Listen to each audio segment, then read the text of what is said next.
ஆனா reusable cotton napkin பெண்ணுக்கும் நல்லது, மண்ணுக்கும் நல்லது. எங்களுக்கு எப்படி வலிக்கும்? ஒவ்வொரு தடவையும் எங்களை தமிழர்கள் இல்லை திராவிடர்கள்னு சொல்லும்போது எங்களுக்கு எப்படி வலிக்கும் அப்படின்னு நம்ம சீமான் பேசியிருக்காரு. முதல்ல தமிழர்கள் லிஸ்ட்ல நீயும் இல்லை நானும் இல்லை. ஏன்னா உன் தம்பிங்களை பொறுத்த வரைக்கும் நான் தெலுங்கச்சி, எங்களை பொறுத்த வரைக்கும் நீ மலையாளி. உன் தம்பிகளை பொறுத்த வரைக்கும் அது உண்மைனா, எங்களை பொறுத்த வரைக்கும் இல்ல, உண்மையாலுமே நீ மலையாளி தான். இத கூட நாங்க சொல்லல, உன் கூட இருக்கிறவங்க தான் சொல்றாங்க. கேட்டுக்க. உன்னோட பாஸ்போர்ட்ல இருக்க பேரு, உன்னோட மதம் எல்லாமே கேள்விகளுக்கு அப்பாற்பட்டு தான் இருக்கு. பொதுவெளியில என்னைக்காச்சும் உன்னோட பாஸ்போர்ட்டையோ இல்ல ஸ்கூல் டிசியோ காமிச்சிருக்கியா? நீ வேணா ஃபிளெக்ஸ்ல அடிச்சுக்குவ, செபாஸ்டியன் அலைசஸ் செந்தமிழன், சைமன் அலைசஸ் சீமான்னு. அதை ஒரு டிடிபி ஒர்க்கு பண்ணிட்டு போவ, யாரும் வேணான்னு சொல்ல வரா? இந்த திராவிடர்கள் அப்படிங்கிற அந்த வார்த்தையை யூஸ் பண்ணும்போது சீமானுக்கு ஏன் வலிக்குது அப்படின்னு ஒரு கேள்வி இருக்குல்ல, அந்த கேள்விக்கான பதிலுக்கு வந்துடலாம். வணக்கம், எனவே பேசுவோம். நம்ம எனவே பேசுவோம் சேனலுக்கு சப்ஸ்கிரைப் பண்ணி அந்த பெல் பட்டன் அமைத்து ஆதரவு கொடுங்க. சீமானுக்கு மட்டும் இல்லைங்க, தமிழ்நாட்டில் இருக்கிற தமிழர்களுக்கும் குறிப்பா இந்துத்துவத்தை ஏத்துக்கிட்ட தமிழர்களுக்கும் ரொம்ப வலிக்கும்.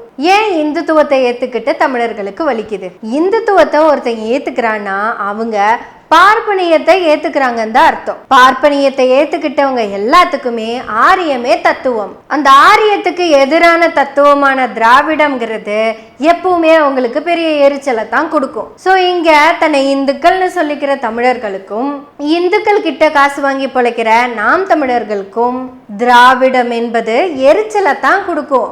சரி, நம்ம ஏன் திராவிடத்தை தூக்கி பிடிக்கணும்னு ஒரு கேள்வி இருக்குல்ல. திராவிடம்னா என்ன அப்படின்னு கேட்டா நிலப்பரப்புங்கிறோம், தத்துவங்கிறோம், நிலக்குறியீடுங்கிறோம். இது ஒரு சொல் அப்படின்னு கூட நம்ம சொல்லிட்டோம். உடனே ஒருத்தங்க நிலப்பரப்புன்னு இந்த 5 மாநிலங்கள் சேர்ந்தது தானே திராவிடம்னு கேட்குறாங்க. ஒரு மலையாளியாவோ கன்னடனாவோ தெலுங்கனாவோ போயிடுறான், அப்போ நான் ஏன் தமிழராக கூடாதுன்னு கேட்குறான். அவன் மலையாளியாவோ கன்னடனாவோ தெலுங்கனாவோ போகலை, பிரிக்கப்பட்டிருக்கான். அப்படித்தான் நம்மளையும் தமிழர்கள்னு பிரிச்சாங்க. அது என்ன பிரிக்கிறது? நம்ம தமிழர்கள் தானே அப்படின்னு ஏன் நீங்க பேசலைங்கிற ஒரு கேள்வி இருக்குல்ல. ஆரியத்தை பொறுத்த வரைக்கும் நீ தமிழனாவோ மலையாளியாவோ கன்னடனாவோ தெலுங்கனாவோ இருக்கணுங்கிறது தான் அவங்க விருப்பம். யாரெல்லாம் இந்த திராவிடத்தை ஏத்துக்கிறாங்களோ அவங்க எல்லாருமே ஆரியத்துக்கு எதிரானவங்க. சரி, இந்த மலையாளியா பிரிஞ்சு போனாங்கல்ல, அவங்களோட நிலைமை என்னன்னு தெரியுமா? இன்னைக்கு வரைக்கும் ஆரியம் எங்க ஸ்ட்ராங்கா நிக்குதுன்னு பாத்தீங்கன்னா கோவில்ல தான் நிக்கும். ஆரியத்தினுடைய அஸ்திவாரமே கோவில் தான். அந்த கோவில்ல இன்னைக்கு வரைக்கும் மலையாளத்துல பூஜைகள் கிடையாது. தெலுங்குலயும் அதே தான், கன்னடத்துலயும் அதே தான். ஆனா தமிழ்நாட்டுல, அதாவது திராவிடத்தை ஏத்துக்கிட்ட நாட்டுல தமிழிலும் அப்படிங்கிற ஒரு வார்த்தை இருக்கு. உடனே யாராவது எந்திரிச்சு நாம் தமிழர் ஆட்சிக்கு வந்தா தமிழ்ல மட்டும்தான் இருக்கும் அப்படின்னு யாராவது சொன்னீங்கன்னா, திருச்செந்தூர் கோவில்ல தமிழிலும் அர்ச்சனை செய்யப்படும்னு ஒரு போர்டு இருக்கு. அந்த கோவிலுக்கு போன ஒருத்தன் சட்டையை கழட்டிட்டு துண்டை மட்டும் போட்டுட்டு சமஸ்கிருத ஸ்லோகத்தை தலை குனிஞ்சு கேட்டுட்டு இருந்தான்ல, ஒரு வார்த்தை எதிர்த்து பேசல. ஆனா அவன் பையன் பயங்கரமான போராளி. சமஸ்கிருதத்துல மந்திரத்தை சொன்னா வீலு வீலு வீலுன்னு கத்துவான். தமிழ்ல மந்திரம் சொல்றத கேட்டதும் முழிச்சு பார்த்து கெக்கன்னு சிரிப்பானாமா. அவன் பையனுக்கு இருக்கிற உரிமை கூட தமிழன்னு சொல்லிட்டு இருக்கிற சீமானுக்கு இல்ல.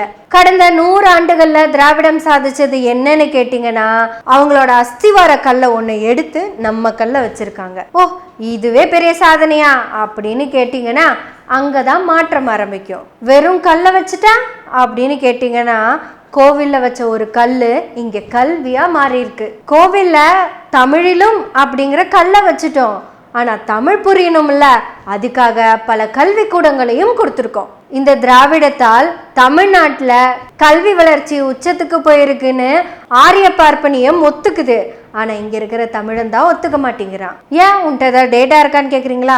இருக்கு. தமிழ்நாட்டுல இனி புதுசா எந்த மருத்துவ கல்லூரியும் திறக்கிறதுக்கு அனுமதி இல்லை. ஏன் தெரியுமா? இந்தியாவுடைய ஸ்லாப் இருக்குல்லங்க, அதுல இருந்து 3 மடங்கு தமிழ்நாடு இங்க வளர்ந்துருக்கு. அதனால என்ன சொல்றாங்க, நீங்க புதுசாலாம் ஒன்றும் காலேஜ் கட்ட வேண்டியதில்லைன்னு சொல்றாங்க.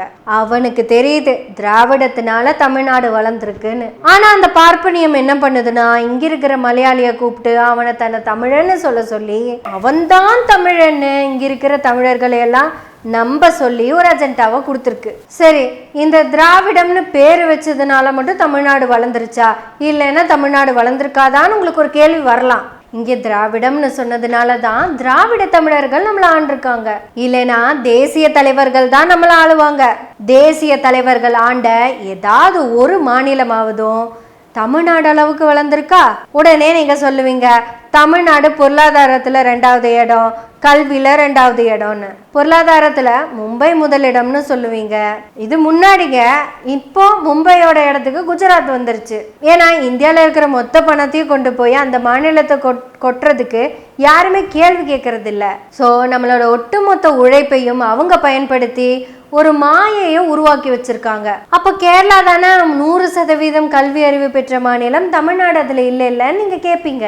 உன் பேரை நீ எழுதி பழகிட்டாலே நீ கல்வியாளன் தான் இந்தியா சொல்லுது. ஆனா திராவிடத்தை ஏத்துக்கிட்ட தமிழ்நாடு அப்படி சொல்லல. மழலையர் கல்வி, ஆரம்ப கல்வி, நடுநிலை கல்வி, உயர்கல்வி, மேல்நிலை கல்வி, அடுத்து காலேஜ் போனோம்னா இளங்கலை, முதுகலை, ஆராய்ச்சி கல்வி வரைக்கும் வரணும். இது எல்லாத்தையும் படிக்க சொல்லிக்கிட்டே இருக்காங்க. அந்த ஸ்லாப்ல பார்த்தோன்னா இந்தியாவை விட பல மடங்கு அதிகமான இடத்துல கல்வி அறிவு பெற்றவங்களா இருக்கும். தமிழ்நாட்டில் ஒரு இடத்துல மட்டும் பொருளாதாரம் இருக்காது. தமிழ்நாட்டை பொறுத்த வரைக்கும் பரந்துபட்ட பொருளாதாரம் இருக்கிறதுக்கு காரணம் திராவிடம். இங்க கல்வி, பொருளாதாரம், மருத்துவம் இது எல்லாமே தமிழ்நாடு முழுக்க ஒரே சீரா தான் இருக்கும். ஏன்னா திராவிடம் என்பது சமத்துவம், எல்லாருக்கும் எல்லாம். ஆரிய பார்ப்பனியம் அப்படிங்கிறது ஒன்று மட்டும்தான் மேலே. அப்படி நான் ஒரே ஒருத்த மட்டும்தான்னு சொல்றதுனால தான் இங்கே மலையாளிக்குள்ளேயும் மேல் மலையாளின்னு ஒருத்தர் இருக்கான். ஒரு கன்னடருக்குள்ள மேல் கன்னடர் இருக்காங்க. தெலுங்கருக்கும் அதே தான், வட இந்தியா முழுக்க அதே தான். ஆனா திராவிடம்னு சொல்லிட்டோம்னா மேல் திராவிடம், கீழ் திராவிடம்னு எந்த பாகுபாடுமே கிடையாது. உடனே யாராவது சாதிய பாகுபாடு இருக்குன்னு சொன்னீங்கன்னா, ஆமா சாதிய பாகுபாடு இருக்கு. இந்த சாதிய பாகுபாட்டையும் ஆரியம் கொண்டு வந்து திணிச்சு வச்சது. இந்த பாகுபாட்டையும் நம்ம கீழே கொண்டு போய் காலுக்கடியில வைக்கத்தான் முயற்சி பண்ணிட்டு இருக்கோம். திராவிடம் அதையும் செஞ்சுட்டு தான் இருக்கு.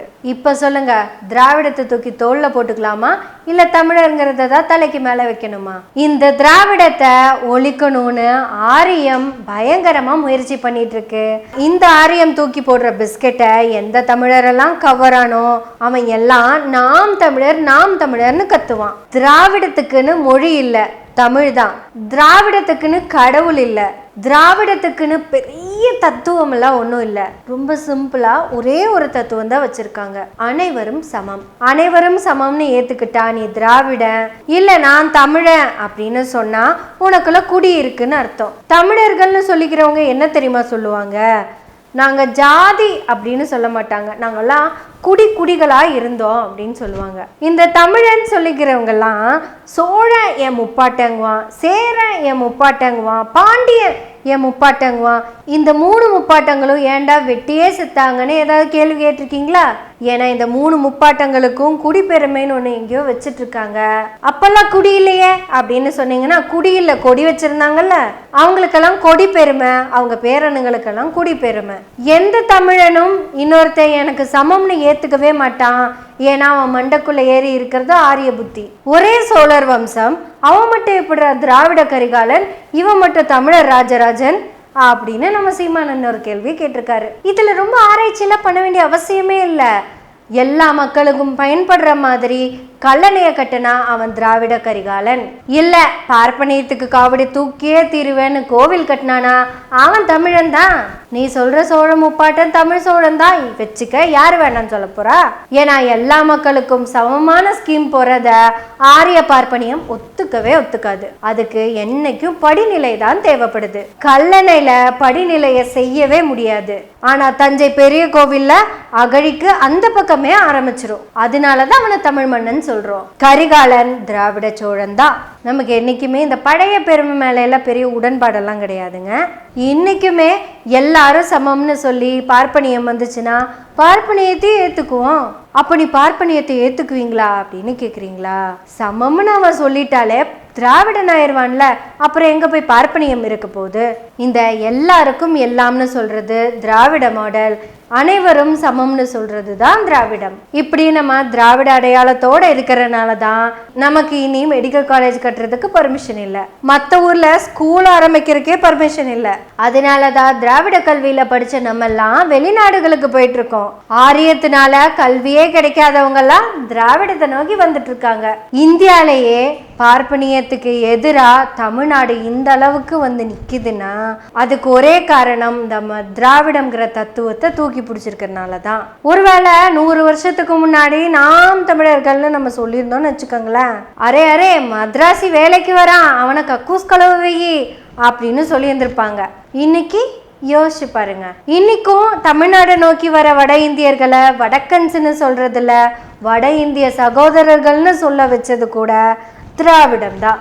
யாதும் ஊரே யாவரும் கேளீர், சொன்ன மொழி தமிழ், சொல்ல சொன்ன தத்துவம் திராவிடம். சீமான், நாங்கள் திராவிடர்கள் தான். அதனால தான் உன்னையும் சமம்னு உன்கிட்ட பேசிட்டு இருக்கோம். இல்லைன்னா உன் பாஷையிலே பேசணும்னா நீ என்ன குடி நான் என்ன குடி அப்படின்னு தான் பேசிட்டு இருப்போம். இப்படி குடி குடின்னு பேசுறதெல்லாம் விட்டுட்டு எல்லாத்தையும் படி படின்னு சொல்லணும். முதல்ல நீ படிச்சதுக்கு அப்புறம் பேசு.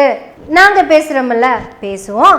எனவே பேசுவோம் நாள்தோறும். உங்களுடைய ஆதரவுகளை நன்றிகளோடு எதிர்பார்த்து கொண்டிருக்கிறோம். நன்றி, வணக்கம்.